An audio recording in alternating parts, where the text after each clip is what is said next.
We're at my snap applicator, and I wanted to show you how I replace and apply socket snaps. So I just want to show you a couple of the pieces. We have the actual applicator itself. This is a heavy-duty one. We have the dies, which need to be switched out to secure the different parts of the snaps. Here I have the tops of the snaps. These are size 24 and size 20. These are the ones I generally use the majority of. These are the coordinating pieces that go with the tops. And this is the actual socket, size 24, and the smaller ones are size 20. When you're going from a size 20 to a 24, you do need to switch out your dies. It's very simple application. If you're doing a lot of snaps, it's worth it investing in one of these because you're not on the floor pounding with a hammer and the applicator on the floor. So let's begin. We are actually going to work today with the size 20, so I'm going to take out, actually the 24, which is the larger. I'm going to remove the smaller snaps out of our way, and I do have the dies already out and ready to go. And it's fairly simple.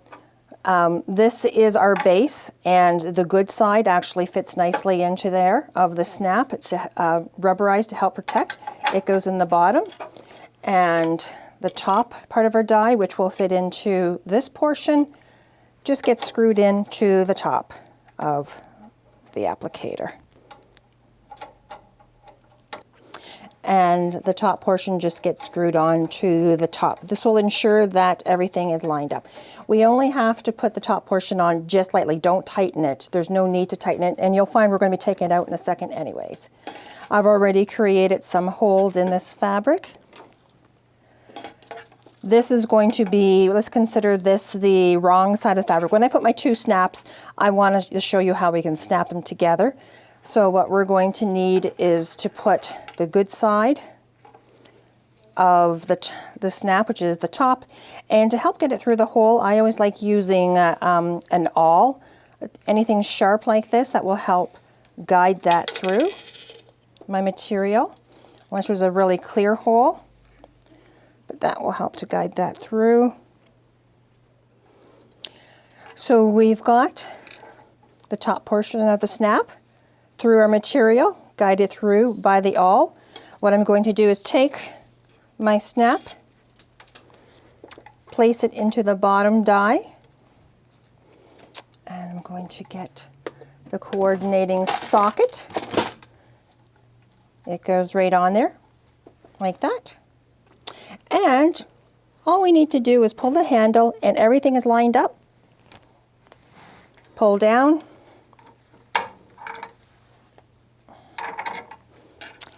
And the snap is on. Everything lines up perfectly. Now we need to apply the other half, which is the socket, so that it'll snap together. Once again, we just need to guide through the post using your awl. If the hole is large enough, you don't have to use this. So we have the bottom of the socket through. Before we do the next step, we have to switch out our dies. Of course, if you're doing a lot of snaps, you're going to want to work assembly line version and use all of this die and then come to the second. You don't want to be changing these every snap. This post will fit in the center of the snap. Then the socket goes on and everything is lined up. Pull down and your snap is in place. Always give it a good sample snap, make sure it's working. And there you go, we have a socket snap. Generally with coats, the majority of the time we are replacing just the socket side. So always make sure that the sockets you are replacing do work with the coat that you're putting the snaps in and replacing. And that's it.